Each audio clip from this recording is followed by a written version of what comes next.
सर्वशक्तिमान परमेश्वर, फिर एक बार प्रभु यीशु के नाम से हम आपके चरणों में आते हैं। प्रभु, हमारा शरीर, प्राण, आत्मा हम तेरे हाथों में सौंपते हैं।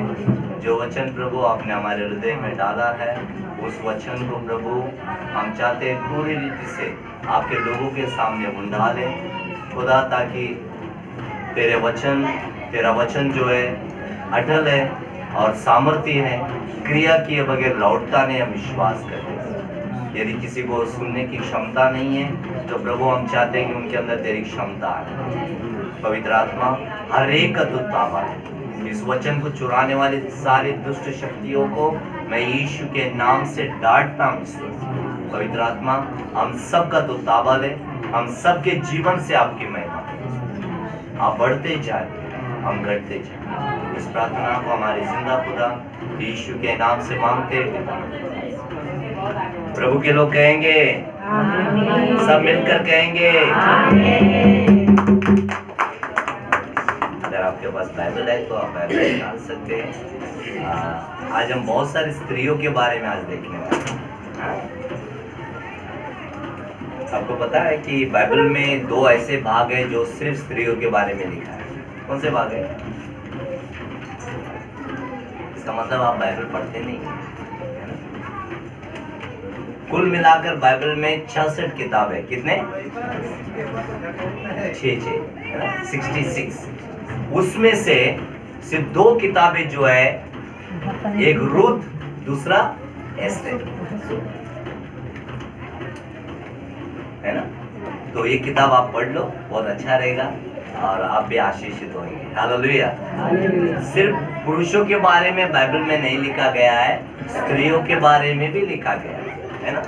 सिर्फ पुरुष ही परमेश्वर का काम करना ऐसा नहीं लिखा है, स्त्रियां भी जो है परमेश्वर का कार्य करते हैं और आज भी करते हैं, पहले भी करते थे और हमेशा करते हैं। आपको पता है यीशु मसीह के साथ कितने चेले थे?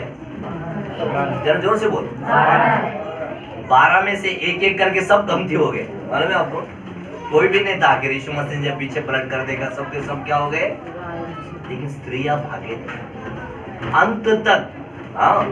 क्रूस पर जाने तक स्त्रियां उसके साथ थी। पता है आपको? इसके लिए यीशु ने कहा कि जो स्त्रियां रो रहे थे, बोला मेरे लिए मत रोना, आप अपने बच्चों के लिए रोना। हालेलुया। स्त्रियां जो है उनके अंदर जो क्षमता जो है ना, मर्दों से ज्यादा है। पता है आपको? लेकिन वो इस्तेमाल नहीं करती। बोलने में हो, करने में हो, हर चीज में जो है, क्योंकि परमेश्वर ने उनके अंदर ऐसा एक सामर्थ्य दिया है, पुरुष से ज्यादा हो। आपको मालूम है जो काम स्त्रियां कर सकती है वो पुरुष नहीं कर सकता। गलत मत समझिए, पुरुषों का भी बहुत बड़ा हाथ है, लेकिन स्त्रियों का उससे बड़ा हाथ है। हालेलुया। तो आज हम देखेंगे, रूथ की किताब से जाएंगे थोड़ा जल्दी से। पता नहीं पास्टर साहब कितने समय में मुझे प्रचार करने के लिए देंगे, लेकिन कम से कम 2 घंटा तो लगेगा प्रचार करने के लिए। चलेगा पास्टर जी? चलेगा।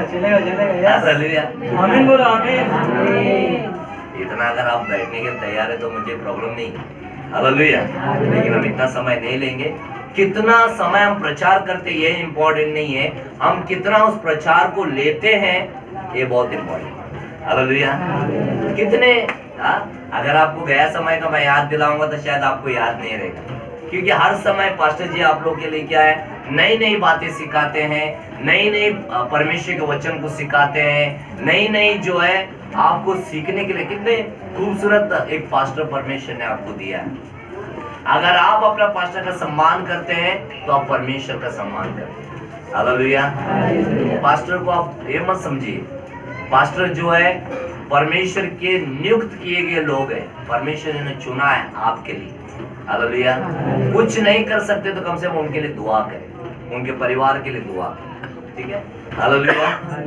तो आज हम देखेंगे रूथ की किताब कितने लोगों ने निकाला है पता नहीं मुझे, न्याय की किताब के बाद आता है। थोड़ा सा वचन हम देखेंगे, उसके बाद जो है हम लोग परमेश्वर कैसे इन स्त्रियों के जीवन में काम करता है या काम कर रहा है, इस बात को हम लोग जान लेंगे। अंदर सुन रहे हैं बच्चे लोग? आवाज आ रहा है? Come on. अगर किसी को मिला है तो न्याय की किताब के बाद से शुरू होता है रूथ की किताब, पहला अध्याय, उसका 2-3 वचन हम पढ़े।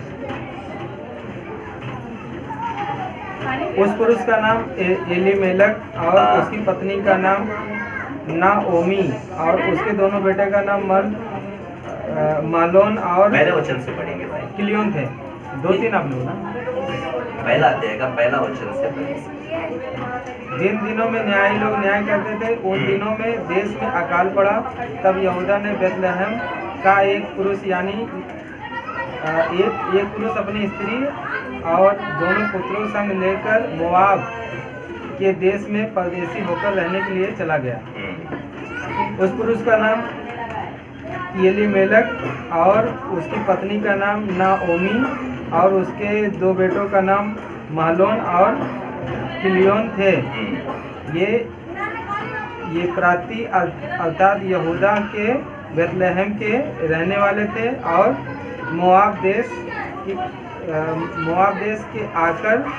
देश में आकर वे रहने लगे। ओके, यहाँ पर हम रुकेंगे, फिर आगे हम लोग पढ़ते जाएंगे, ठीक है। यहाँ पर एक स्त्री का नाम आया, उसका नाम क्या है? नहोमी। क्या नाम है उसका?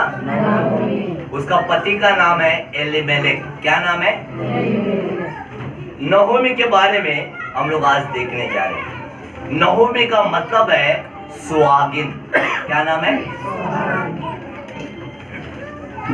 यहाँ पर लिखा गया है जिस गांव में वो पहले रहते थे वो गांव का नाम है बेथलेहम। क्या नाम है उस गांव का नाम? बेथ का मतलब है परमेश्वर का रोटी। लेकिन वहां पर लिखा गया है कुछ दिनों के बाद वहां पर अकाल पड़ा, जो परमेश्वर का रोटी कहलाता है। उस शहर को छोड़कर जो है दूसरे शहर को चले गए जो मोआब का देश है। समझ रहे? तो हम देखते हैं कि परमेश्वर का रोटी वाला घर छोड़कर वो लोग कहां चले गए? मोआब देश। मोआब देश जो है अन्य लोगों का देश है। और बाइबल कहती है कोई भी परमेश्वर के लोगों को जो है अन्य लोगों के साथ वो या उनके शहर में या उनके साथ हम लोग रह नहीं सकते।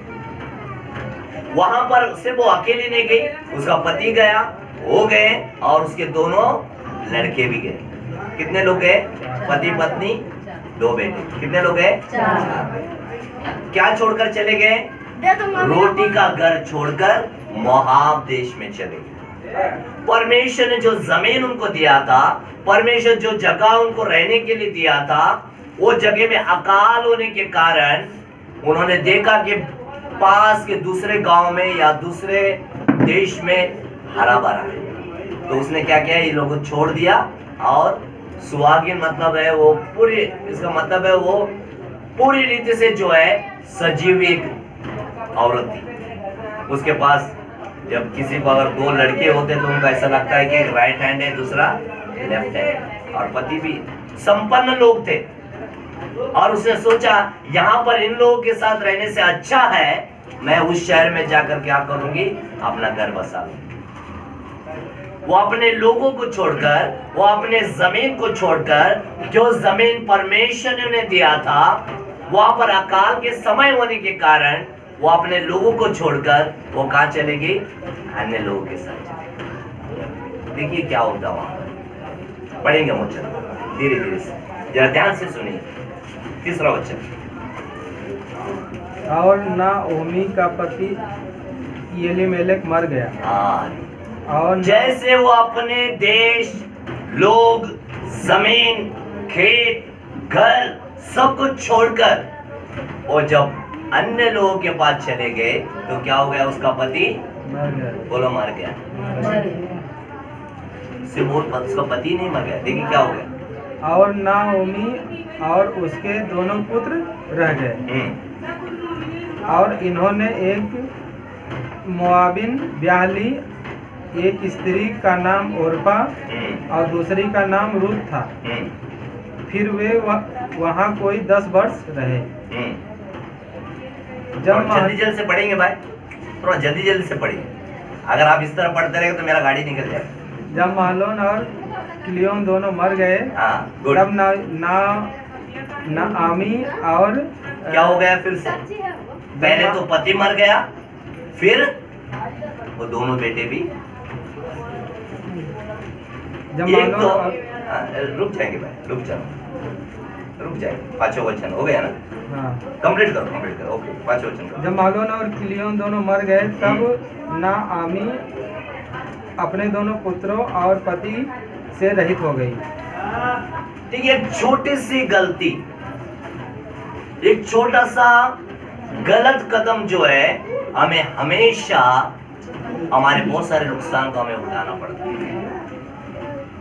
परमेश्वर ने उनको जमीन दिया था, वो रोटी का घर दिया था, वहां पर रहने के लिए उनको सुविधा थी, लेकिन कुछ समय के लिए अकाल को डर कर जो है अन्य लोगों के वश में गए, तो वहां पर क्या हो गया? सबसे पहला उसका पति मर गया। दूसरा गलती उसने क्या किया? अन्य लोग स्त्रियों को लेकर वो अपने बेटों को ब्याह ली।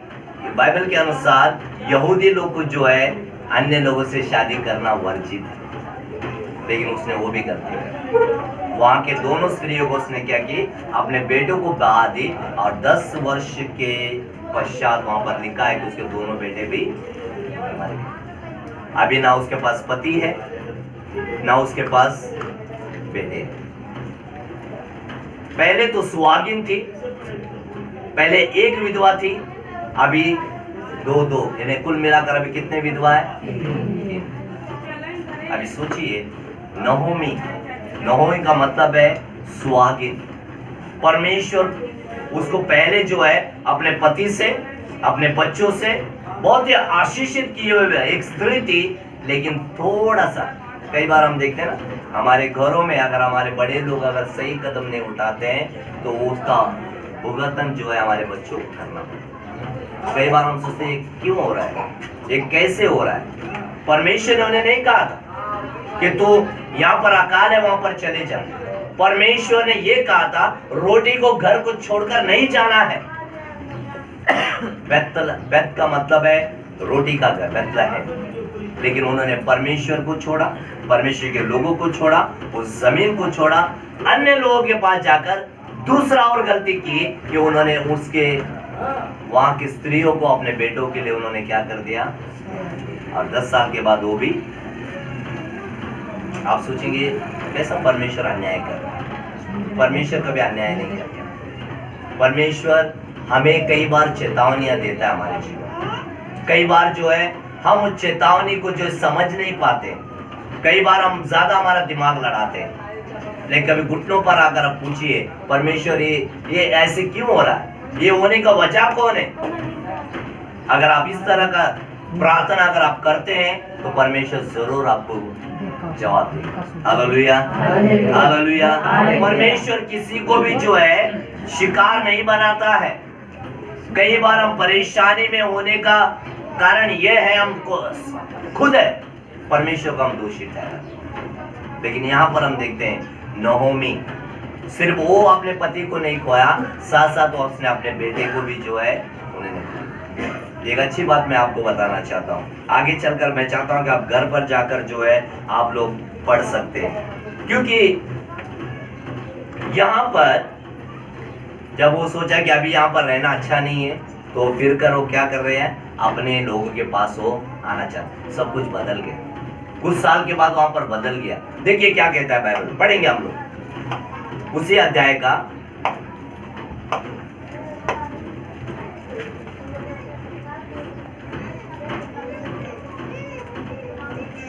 6वां वचन पढ़ेंगे।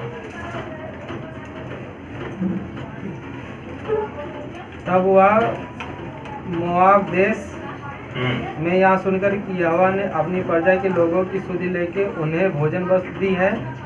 जब वो मोआब में थी, उसने सुना कि परमेश्वर ने हमारे लोगों का सुधि लिया है। हालेलुया।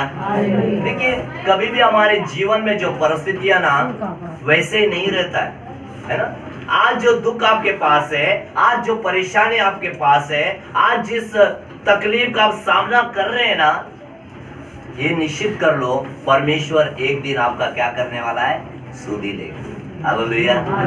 और ये बात को जो है नहोमी ने जान लिया, जिस रोटी के घर को मैंने छोड़कर आया था, उस रोटी के घर का परमेश्वर क्या कर रहा है, सुधि ले रहा है। और एक अच्छा निर्णय उसने ले लिया। अब यहाँ रहना अच्छी बात नहीं है। वो चाहती थी कि अपने बहुओं के साथ जो है क्या करे, वो अपने देश लौट आए।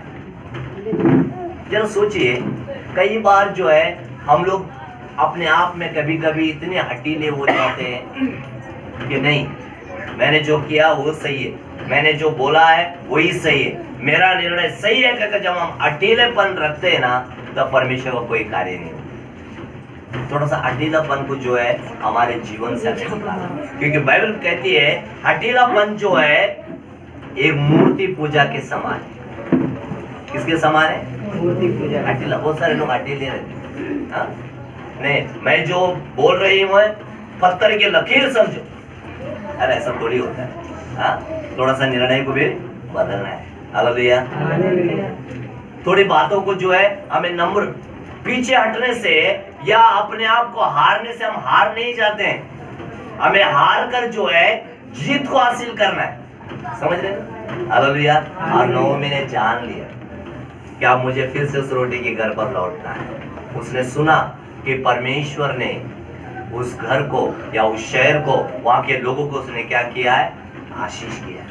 देखिए नोमी का कितना खूबसूरत प्रार्थना हम देखेंगे। क्या कहती है? जरा थोड़ा सा आगे आगे आएंगे ब्रदर। 6वां वचन पढ़ेंगे। 6वां। यस, पूरा नहीं पढ़े ना। तब वह मोआब के देश से यह सुनकर कि यहोवा ने अपनी प्रजा के लोगों की सुधि लेके उन्हें भोजन वस्तु दी है, उस देश से अपनी दोनों बहुओं समेत लौट जाने को चली। तब वह अपनी दोनों बहुओं समेत उस स्थान से जहाँ रहती थी निकली और अपने यहूदा देश को लौट जाने का मार्ग लिया। तब नाओमी ने अपने दोनों बहुओं से कहा कि तुम अपने मायके लौट जाओ, और जैसे तुमने उस में से जो मर गए हैं और मुझसे भी प्रीति की है, वैसे ही यहोवा तुम्हारे ऊपर कृपा करे। वो अपने दोनों बहू के लिए क्या कर रहे मालूम है? प्रार्थना कर रहे। हालेलुया। आजकल हम देखें ना, घरों में बेटी और माँ का अच्छा जमता है, लेकिन बहू और सास का कभी जमता नहीं है। लेकिन नहोमी जो इस प्रकार की स्त्री नहीं, उसने देखा कि मेरे बेटे तो चले गए, अभी 2 बहू को लेकर मैं कहाँ जाऊं? उससे अच्छा है कि वो क्या कह रहे, तो अपने मायके लौट जाओ। जैसे तुमने मुझसे प्रेम किया है, वैसे परमेश्वर भी जो है तुमसे क्या करे? प्रेम करे। देखिए यहाँ पर एक का नाम है, एक बहू का नाम है रूत, दूसरा बहू का नाम है ओरपा। हम लोग आगे पढ़ेंगे, ओके? उसी अध्याय में आएंगे, पढ़ेंगे हम लोग। यहोवा ऐसा 12 वचन पढ़ेंगे। 12 वचन से शुरू करते हैं। हे मेरी बेटियों, लौट कर चली जाओ, क्योंकि मैं पति करने को बूढ़ी हूँ, और चाहे मैं कहती भी कि मुझे आशा है, और आज की रात मेरे पति होता भी और मेरे पुत्र भी होते। 14 वचन पढ़ेंगे बाद। तब वे फिर से उठी, और ओरपा ने तो अपनी सास को चूमा, परंतु रूत उससे अलग न हुई। एक बहू का नाम है ओरपा, उसने अपने सास को चूमा, और सास ने ऑर्डर दे दिया तो क्या कर दी? चलो भाई अच्छी बात है, अपने क्या करते हैं? निकल जाते। उसने अपने सास से क्या हो गए? अलग हो गए। लेकिन वहां पर नीचे लिखा है, पढ़ेंगे भाई, परंतु रूत उससे अलग ना हुई। रूत उससे अलग नहीं हुई। हालेलुया। ओरपा का मतलब है बाधा डालने वाले। और परमेश्वर कभी भी अपने लोगों के जीवन में बाधा नहीं डालता है, उस बाधे को क्या करता हो? निकालता है। हालेलुया। एक तो पहले से ही वो तकलीफ में है, फिर से वो तकलीफ कहाँ लेकर जा रही है? तो फिर से वो तकलीफ उसके घर चले जाएगी। हालेलुया। लेकिन यहाँ पर लिखा है और एक स्त्री है जिसका नाम है रूत। रूत का मतलब है दोस्ती। हालेलुया। देखो सभी बहू एक जैसे नहीं होते, सभी लोग जो है अच्छे भी होते हैं, कुछ लोग अच्छे भी नहीं होते, है ना? लेकिन यहाँ पर रूत के बारे में हम लोग देखेंगे, क्योंकि शायद दुनिया में एक कहावत है, एक घर में 10 पुरुष रह सकते हैं लेकिन 2 स्त्रियां सही है क्या? ये हमारे प्रचलन है हमारे साउथ इंडिया में, मतलब कि 2 जड़े जो है एक जगह पर नहीं रह सकते लेकिन 10 सर एक जगह पर रह सकते हैं, लेकिन ये गलत है, ऐसा नहीं हो सकता। लेकिन यहाँ पर हम देखेंगे कि देखो ये रूथ की प्रार्थना हम देखेंगे क्या कहते हैं अपने सास से। आजकल तो सास का झंझट निकल जाए सबसे पहले चाहते हैं, है ना? ये औरपा भी सोचे सास का झंझट तो निकल गया, हाँ, लेकिन रूथ ऐसा नहीं करे। देखो रूथ की प्रार्थना क्या है, पढ़ेंगे हम। मुझे लगता है आज 16 वचन। रूथ बोली कि तुम मुझसे यह विनती ना कर कि मुझे त्याग व छोड़कर लौट जाए, क्योंकि जिधर तू जाए उधर मैं भी जाऊंगी, जहाँ तू टिके वहाँ मैं भी टिकूंगी, तेरे लोग मेरे लोग होंगे। जहाँ तू जाएगी वहाँ मैं आऊंगी, जहाँ तू टिकेगी वहाँ मैं टिकेगी, तेरे लोग मेरे लोग हैं और तेरा परमेश्वर मेरा परमेश्वर। Hallelujah hallelujah. लेकिन कितने खूबसूरत जो है रूथ कह रही है कि मुझे तू अलग जाने मत कहना, तू जहाँ पर तू जाएगी वहाँ मैं तेरे साथ साथ आऊंगा, तेरे लोग मेरे लोग, तेरा परमेश्वर। आज बहुत सारे बहू लोग क्या चाहते मालूम है? सास से पैसा, है ना? अच्छे समय में सब अपने साथ रहेंगे, जब बुरा समय आता है तो सब छोड़ के चले जाते, है ना? लेकिन रूथ ऐसी नहीं, वो बुरे समय में भी जो है वो अपने सास के साथ में खड़े रहकर वो अपने उस देश में, जिस देश से नौमी लौट कर आई थी, उस देश में वो जाने के लिए तैयार हो। Hallelujah hallelujah hallelujah. इस बात पे हम लोग यहाँ पर ये देखते हैं, सिर्फ इतना ही नहीं, रूथ ने कहा जहाँ पर तुझे मिट्टी दिया जाएगा वहां पर मुझे भी मिट्टी दी जाएगी। हालेलुया। तो यहाँ तक रूथ का एक ऐसा वाचा था कि वो अपने सास के लिए वो अपना जीवन को बिताना चाहती, वो अपने सास के साथ साथ जो है वो जहां पर उसकी सास मरेगी वहां पर भी वो मरने के लिए भी तैयार है। जैसे कोई बहु लोग बहुत कम लोग दिखाएंगे, है ना? बहुत कम लोग दिखाएंगे, लेकिन रूथ के जीवन को अगर हम देखेंगे, एक अच्छा बहू भी बन सकती है, एक अच्छा बेटा भी बन सकते हैं और एक अच्छी स्त्री भी हम लोग बन सकते हैं। हालेलुया। ये रूथ जो है हमें कलीसिया को दर्शाता है, कलीसिया को दर्शाता है। बहुत सारे बार जो है लोग है ना कलीसिया को भी एक भाड़े का घर समझ के चेंज करते हैं, पास्टरों को चेंज करते हैं, कलीसिया को चेंज करते हैं। नौमी जो है एक कलीसिया का नींव को दर्शाता है, कलीसिया का प्रबंध को दर्शाता है, और रूथ जो है एक कलीसिया को दर्शाता है। अभी आप सोचिए, प्रभु यीशु मसीह जो आने वाला है किसको लेने आने वाला है? कलीसिया। और वो कलीसिया कौन है? हम सब। अगर ये कलीसिया तैयार नहीं है, कलीसिया कह रही है प्रभु से, नौमी रूथ से कह रहे हैं तुझे मुझसे कोई भी अलग नहीं कर सकता। क्या ऐसा वाचा हमारा कलीसिया के साथ है? क्या हम एक दूसरे के साथ जुड़े हुए हैं? क्या एक दूसरे से हम लोग अलग हैं? क्या एक दूसरे के जैसा हम लोग सोच रहे हैं? क्या एक दूसरे से अलग हम सोच रहे हैं? अगर ऐसा कोई विभाजन हमारे अंदर है तो कहीं ना कहीं हमारा जीवन कभी भी उन्नति पा नहीं सकता, क्योंकि कलीसिया को जो है एकता में रहना बहुत जरूरी है। अगर हम एक नहीं है, क्योंकि बाइबल कहती है परमेश्वर हमारी एक मन की प्रार्थना को सुनता है। हालेलुया। आपको मालूम है कलीसिया पूरे संसार को हिला सकता है, कलीसिया पूरे संसार के लिए गवाह बन सकता है। कलीसिया जो है और कलीसिया के जितने भी अगुवे लोग हैं सबको एक होना। आपको मालूम है यीशु मसीह ने आखिरी प्रार्थना यूहन्ना उसका 17 अध्याय अगर आप देखेंगे, उसने इस प्रकार प्रार्थना की यीशु मसीह ने कि प्रभु पिता, मैं अपने लिए प्रार्थना नहीं कर रहा हूं, मैं उनके लिए प्रार्थना कर रहा हूं जिन्हें आपने मुझे दिया है, आपने मुझे दिया। कलीसिया जो है इस तरह का होना चाहिए, हम एक दूसरे की चिंता करना चाहिए। आपका बाजू का सीट में कौन नहीं आया, आपके लेफ्ट में कौन नहीं आया, राइट में कौन नहीं आया, ये आपको ध्यान रखना चाहिए। सिर्फ हर बातों में पास्टरी सूदीले ऐसा नहीं है। हमें एक दूसरे की सुधि लेना चाहिए। एक कलीसिया का काम, और वो कलीसिया को लेने के लिए प्रभु यीशु मसीह इस दुनिया में जल्दी आने वाले। Hallelujah, hallelujah. क्या कलीसिया तैयार है यीशु से मिलने के लिए?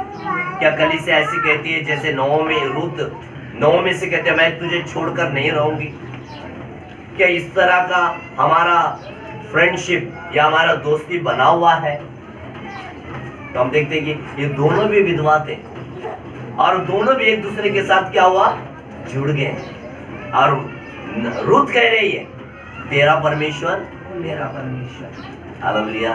हम सब जो है प्रभु यीशु मसीह की देह, हम एक दूसरे से अलग नहीं। अगर आपके पास्टर को कोई चोट लगता है उसका महसूस आपको करना चाहिए। अगर आपके बहनों को कोई चोट लगता है पूरी कलीसिया को जो उसका चोट का महसूस होना चाहिए। किसी भाई या बहन कोई बीमार है, कोई परेशानी है, एक दूसरे की हम सुधि लेना चाहिए। आज हम देखते हैं बहुत सारे लोग जो है सिर्फ कलीसिया में, कुछ लोग चंगाई के लिए आते हैं, कुछ लोग बरकत के लिए आते हैं, कुछ लोग सिर्फ बस कुछ गीत गाना है और लौट जाना है। सिर्फ हमारे जरूरतों के लिए हम कलीसिया में नहीं आना है। कलीसिया में इसलिए आना है कि मैं भी एक कलीसिया हूँ। जैसे कलीसिया का प्रभु ने मेरी प्रबंध किया है वैसे मैं भी औरों के लिए प्रबंध हो सकूं। हालेलुया। कलीसिया से सिर्फ फायदा उठाने के लिए हमें नहीं आ रहा है। कलीसिया को हमें फायदा करना है, समझ रहे? कलीसिया को नुकसान करने के लिए नहीं, कलीसिया के ऊपर बोझ बनने के लिए नहीं, एक दूसरे का बोझ उठाने के लिए हमें आना चाहिए। जैसे पास्टर साहब कह रहे थे परमेश्वर को पैसे की जरूरत नहीं है, पैसे से ज्यादा परमेश्वर को आपके प्राण की चिंता है। हालेलुया। आप सोचिए आप पैसे से क्या कर सकते हैं? आप पैसे से सिर्फ संसार की जरूरतों को पूरा कर सकते हैं लेकिन आपके आत्मिक जिंदगी को कभी पूरा नहीं कर सकते। लेकिन जो पैसा आप कमा रहे हैं वो पैसा औरों के लिए आशीष का कारण हो सकता है, इस बात को भी आप ध्यान रखें। हालेलुया। जब तक आप बोएंगे नहीं तब तक आप काटेंगे, जब तक आप देंगे नहीं तब तक आप पाएंगे नहीं। क्योंकि बाइबल कहती है अपने रोटी को जो है पानी पर डालना और उसे बहुत समय के पश्चात तुम उसे क्या करना, पाना है। जो आप बोएंगे आप ही काटेंगे। परमेश्वर को आपके पैसे की जरूरत नहीं है लेकिन परमेश्वर की कलीसिया को पैसे की जरूरत है। फॉर एग्जाम्पल अगर आपके कलीसिया में अगर ऐसी कोई बड़ी समस्या आती है तो एक व्यक्ति तो इतना पैसा नहीं दे सकता है, दे सकता है क्या? फॉर एग्जाम्पल समझो 2000 रुपया भाड़ा है, एक आदमी 2000 दे सकता है? जिसका अच्छा बिजनेस है वो दे सकता है। लेकिन एक आदमी देने से अच्छा है, एक देने से क्या होता है उसके अंदर घमंड आता है, उसके अंदर ऐसा लगता है कि मैं नहीं चाहिए, हम चाहिए। हालेलुया। अगर हम सब मिलकर अगर 100 रुपया अगर 20 लोग देते हैं तो 2000 आराम से, किसी पर भी बोझ नहीं, कोई एक दूसरे का कर्जा नहीं। कलीसिया की जरूरतों को जो है हमें पूरा करना है। आप स्वर्ग जो है पैसा लेकर नहीं जाने वाले, पैसा तो यहीं का है, वहां पर कोई पैसा नहीं चलता है, वहां पर सिर्फ जीवन और अनंत काल का जीवन जो है वो चलता है। हालेलुया। प्रभु यीशु मसीह जल्दी इस दुनिया में आने वाले, तो हमें देखना है क्या मैं रोटी के घर में हूँ या मोआब के देश में। मोआब का देश जो है संसार, अगर हम संसार में हैं तो हम रोटी के घर तक नहीं पहुंच सकते। इसलिए यीशु ने कहा मैं स्वर्ग का रोटी। इजराइल लोगों ने 40 वर्ष जंगल के सफर में जब उनको भूख लगा तो परमेश्वर के साथ में उन्होंने बगावत की, विद्रोह किया, परमेश्वर उन्हें मन्ना खिलाया। लेकिन बाइबल कहती है उन्होंने परमेश्वर का आज्ञा का उल्लंघन किया और परमेश्वर का क्रोध उनके ऊपर आया, वो नाश हो गया। पुराना पीढ़ी नाश हो गया, नया पीढ़ी जो है यहोशू के साथ मिलकर कनान के देश में प्रवेश कर। हम नई पीढ़ी, हमें पुरानी बातों में, पुराने उलझन में हमें उलझना नहीं है, परंपराओं में फंसना नहीं है। हमें जो है उस मोआब के देश से बाहर आना है, उस मिस्र से बाहर आना है, अन्य लोगों से बाहर आना है, वो परंपराओं से बाहर आना है और उस जीवित परमेश्वर के पीछे अगर हम हैं, अगर आप कहते हैं कि आप मसीह में नई सृष्टि है तो नए जीवन को जीना शुरू करें। हालेलुया। एक तरफ पैसा है, एक तरफ बहुत सारी जरूरतें आपके हैं, लेकिन आप क्या चॉइस करते हैं आपके ऊपर। आज रात आपके शरीर से आपका प्राण निकल जाएगा। आपने कहीं पर भी अगर गुप्त में रखा हो धन, वो किसके काम आएगा? किसके काम आएगा? इसलिए यीशु ने कहा जो नाश होने वाले भोजन के लिए तुम्हें मेहनत नहीं, परिश्रम नहीं करना चाहिए। हमें से बहुत सारे लोग ऐसा करते हैं। कुछ साल पहले मैंने पढ़ा था यही शाड़ में एक गरीब भिखारी के घर में रात के समय में तूफानी हवा के कारण उसके घर में आग लग गई। जब आग लग गई तो कुछ लोगों ने जाकर आग बुझाना शुरू किया। फायर ब्रिगेड आकर देखता, उस भिखारी के घर में लाखों करोड़ों रुपए पड़े। किस काम? उस पैसे का उसने कभी आनंद भी नहीं लिया। उस पैसे को उसने कभी भिखारी ना, हम लोग कई बार इसी भिखारी की तरह जीवन को हम लोग जीते हैं। कभी दूसरों को देना नहीं चाहते, कभी दूसरों को मदद करना नहीं चाहते, कभी दूसरे की जरूरत को हम देखते नहीं। मैं मेरा घर मेरा जवाबदारी करके हम लोग चलते। ये मोदी का स्लोगन है, मेरा नहीं। अरे मेरा घर मेरा जवाबदारी, ठीक है। परमेश्वर ने तुझे आशीष किया ताकि औरों को भी तो आशीष करे। हालेलुया। मैं और मेरा घर, ठीक है, लेकिन हम यहोशू के जैसे कहेंगे मैं और मेरा घराना केवल यहोवा की आराधना करेंगे। Hallelujah, hallelujah. परमेश्वर ने आपको बरकत दिया है, आप औरों के लिए बरकत का कारण बन जाइए।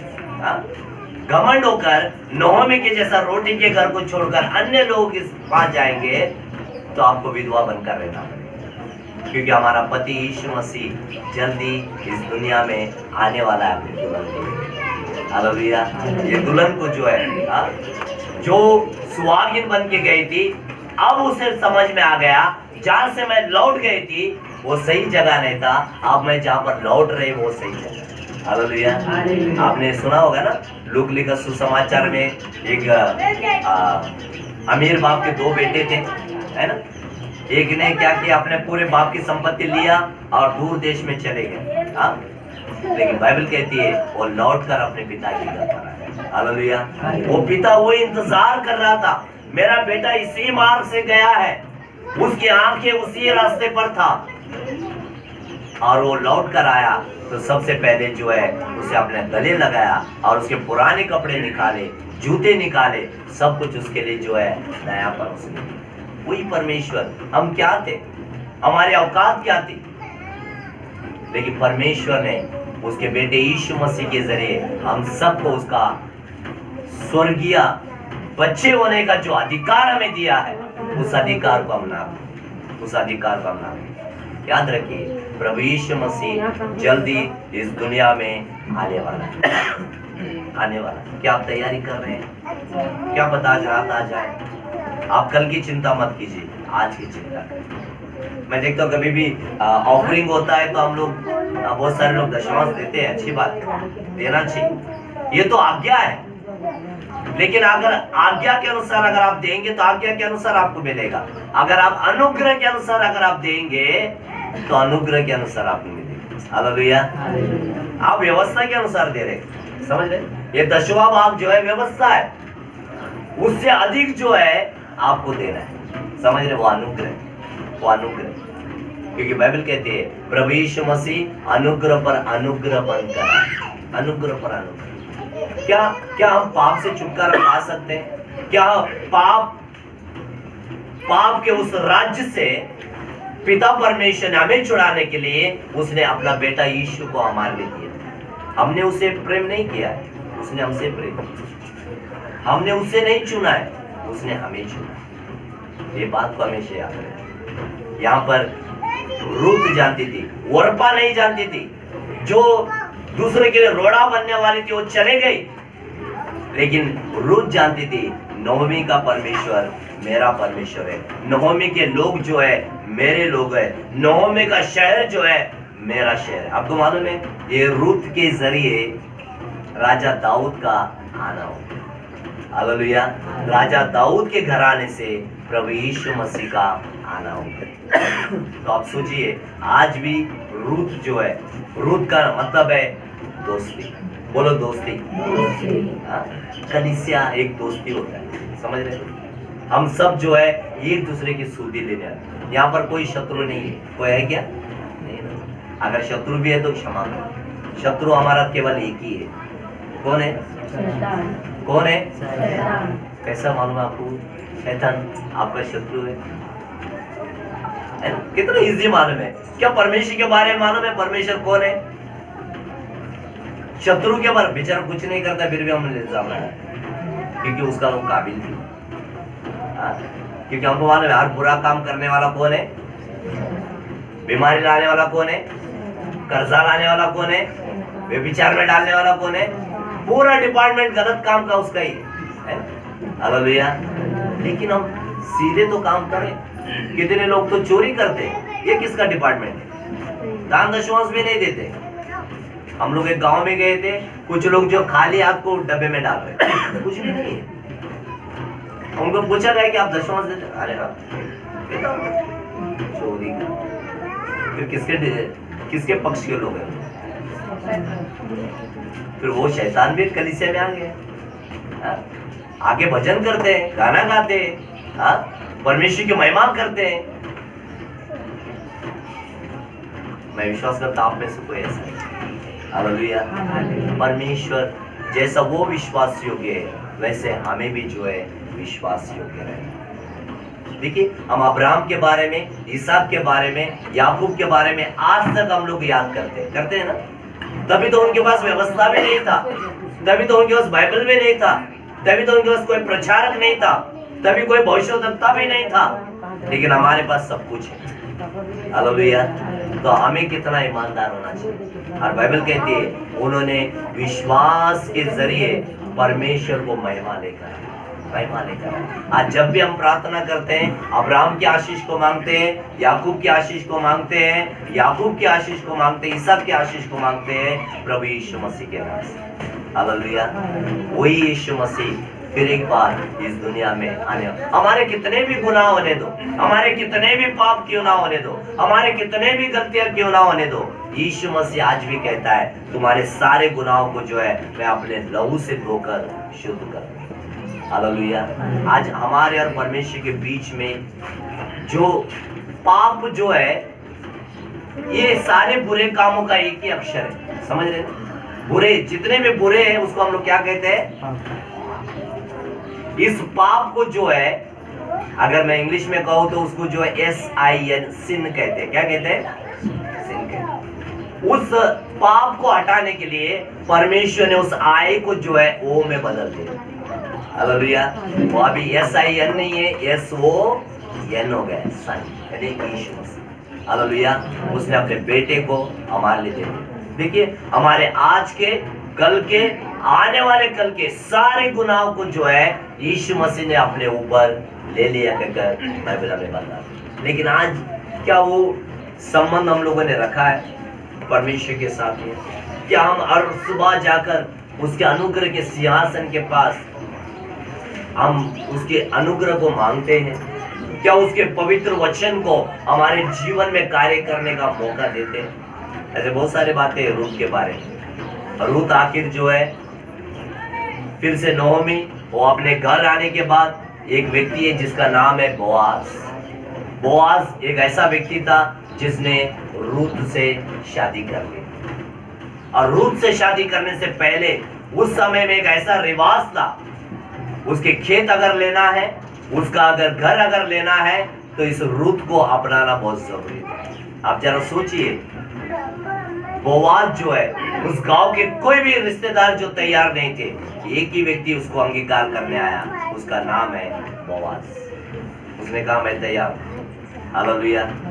वैसे इस संसार में सब लोगों ने हमें इनकार कर दिया, लेकिन हमें अंगीकार करने के लिए पिता परमेश्वर ने प्रभु यीशु मसीह को भेजा कि मैं तैयार हूँ मेरे बेटी और बेटे को लेने के। हालेलुया।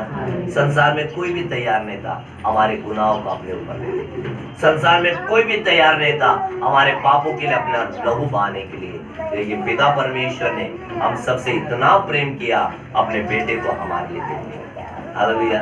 आज मालूम है स्वर्ग में जब भी पिता को कुछ काम लगता है तो वो पिता कोई काम नहीं करता है, अपने बेटे को बोलेगा। जब अपने बेटे से कहता है बेटा ये बेटा कुछ चाहता है, तो पिता पहले पिता को बेटा बोलता था, अब पिता जो है बेटे से कहता है कि इसके जरूरत को तुम पूरा, क्योंकि बाइबल कहती है हमारी सारी प्रार्थनाएं प्रभु यीशु मसीह के नाम से पूरा हो। हालेलुया।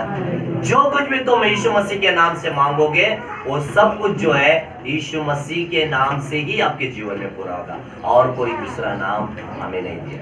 हालेलुया। जिसका नाम है इम्मानुएल। इम्मानुएल का मतलब है परमेश्वर हमारे साथ रहता है। हालेलुया। और यीशु ने कहा जग के अंत तक, कब तक? सिर्फ हमारी सीमा नहीं, हमारा सीमा है, हमारे गांव, हमारे घर, हमारे एरिया का एक सीमा है, लेकिन परमेश्वर का कोई सीमा नहीं है। वो कहता है कि मैं जग के अंदर, चाहे इससे पहले अगर हम मर भी गए तो उसका वादा हमारे लिए है, वो हमारे साथ हमेशा है। हालेलुया। वही यीशु मसीह फिर से इस दुनिया में आने वाला है, क्योंकि यीशु ने कहा है, आप थोड़ा सा वचन हम पढ़ेंगे, मत्ती लिखा सुसमाचार उसका 24वां अध्याय, थोड़ा जल्दी जल्दी से निकालिए। 24वां अध्याय,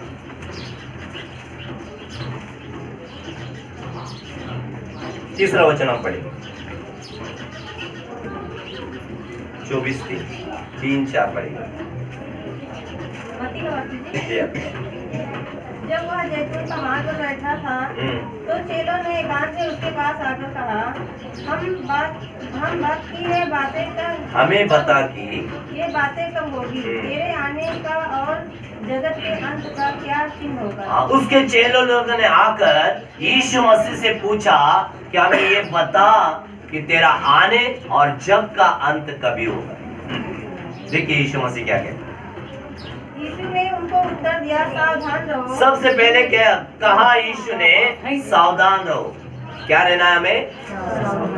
क्यों सावधान रहना है? क्यों सतर्क रहना है? आगे बढ़े।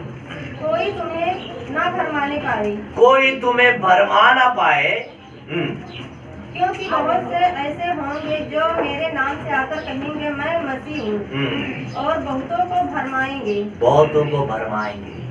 ठीक है, वचन यीशु का ही रहेगा, भरमाए जाएंगे। इसलिए मैं आपसे कह रहा हूँ, एक ही पास्टर होना चाहिए, एक ही कलीसिया होना चाहिए, एक ही अगुवे के पीछे हमें जाना चाहिए। समझ रहे हैं? हालेलुया। पास्टर, परमेश्वर ने पास्टर राकेश जी को आपके पास रखा है, वो आपका अगुवा है। अगर सोचिए, हम जिस रेलवे में हम लोग प्रवेश सफर करते हैं, उसका 2 ड्राइवर रहेगा तो क्या होगा? बताइए, क्या वो गाड़ी चलेगी बराबर से? नहीं ना, एक्सीडेंट होने का पूरा चांस। इसके लिए एक ही गार्ड होता है और एक ही ड्राइवर होता है। वैसे हमारे कलीसिया का भी एक ही पास्टर होगा, एक ही अगुवाई, कोई भरमा ना पाए। वो जो शिक्षा दे रहे हैं, वो जो आपको बता रहे हैं, उस पर आपको विश्वास करना है।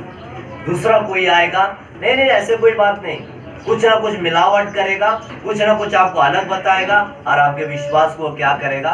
भरमाएगा। समझ? अंत के समय में हम और देखिए क्या होने वाला है। तुम लड़ाइयों और लड़ाइयों की चर्चा सुनोगे, तो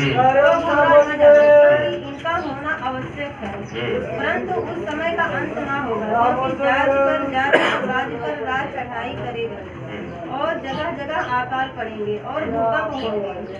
ये सब बातें पीड़ाओं का आरंभ होगी, तब वो कलेश देने के लिए तुम्हें पकड़वाएंगे और तुम्हें मार डालेंगे, और मेरे नाम के कारण सब जातियों के लोग तुमसे बैर रखेंगे। तब बहुत से ठोकर खाएंगे और एक दूसरे को पकड़वाएंगे और एक दूसरे से बैर रखेंगे, बहुत से झूठे भविष्यवक्ता उठ खड़े होंगे। बस देखिए, ये सब बातें होने वाली है। पता नहीं मुझ में, आप लोगों में से कितने लोगों को ऐसा एहसास हुआ होगा, आपके नगर में, आपके गांव में, आपके शहर में किसी ने आपसे कहा कि आपने धर्म परिवर्तन कहा होगा, हो गए, कहीं ना कहीं टकराव हो गया, लोग पकड़वाएंगे, लोग आप पर निंदा लांछन लगाएंगे, लोग आपको दोषी ठहराएंगे। अभी परमेश्वर को धन्यवाद, वो समय अभी नहीं है, अंत नहीं है, लेकिन अंत का समय नजदीक है। लेकिन हमें सतर्क रहना है, इससे पहले कि उसका दूसरा आगमन हो जाए, हम सबसे पहले इस बात को पढ़ें। हालेलुया। ये बड़ी पीड़ा का समय अब आना शुरू हो गया है, अब आना शुरू हो गया है, लेकिन हम तैयार हैं, क्योंकि हमें पता है हमने जिस पर विश्वास किया है वो कभी भी हमारे विश्वास को जो है निराशा में बदल देगा। हालेलुया। प्रभु यीशु मसीह जल्दी आने वाला है। 3 चीजें आपको करना है। पहले तो जो है आपको रोज प्रार्थना करना है। दूसरा, परमेश्वर का वचन को जो है आपको सुनना है और आपको पढ़ना है। तीसरा जो है संगति करना छोड़े नहीं। चौथा जो है आपको गवाही देना, आपको गवाही देना है कि यीशु ही प्रभु है। जब आप ये 4 बातें करेंगे, सिंपल ही बड़ी बात नहीं है, ये आप कर सकते हैं। आप प्रार्थना कर सकते हैं, वचन सुन सकते हैं या पढ़ सकते हैं या गवाही दे सकते हैं, और जो है आप लोगों के लिए गवाह बन सकते हैं। संगति करें, जब भी आपको टाइम मिलता है एक दूसरे के लिए प्रार्थना करें। देखिए परमेश्वर का दूसरा आगमन आप कब उठा ले जाएंगे पता नहीं चलेगा, लेकिन आपका जाना और हम सबको लेकर जाने के लिए प्रभु यीशु मसीह ने जाना है। हालेलुया। वचन को अपने हृदय के अंदर भर लीजिए। एक ऐसा समय भी आएगा, ना अन्न का अकाल रहेगा, ना वस्त्र का अकाल रहेगा, लेकिन परमेश्वर का वचन का अकाल आएगा। ये बाइबल प्रिंटिंग ऑलरेडी बहुत जगह पर बंद हो चुकी है। अभी जो है उसे आप खोइए। इसके लिए एक जगह बाइबल में लिखा है कि परमेश्वर के वचन को अपने हृदय में भर। हालेलुया। ये परमेश्वर का वचन ही है जो आपको बचा सकता है। शरीर की चंगाई मिले या ना मिले, इस संसार का बरकत मिले या ना मिले, लेकिन जहां पर हमें जाना है वो जगह अगर हमारा निकल गया तो कौन सी जगह जाना है। इसलिए यीशु ने कहा कि मैं जाऊंगा, तुम्हारे लिए जगह तैयार करूंगा, जहां पर मैं रहता हूं वहां पर तुमको लेकर जाऊं। हालेलुया। हम सबको वो जगह तैयार किया, वो जगह जो है हमारे जीवन से कभी भी छूटना नहीं चाहिए। आइए हम सब लोग खड़े हो जाएंगे, हम लोग प्रार्थना करेंगे।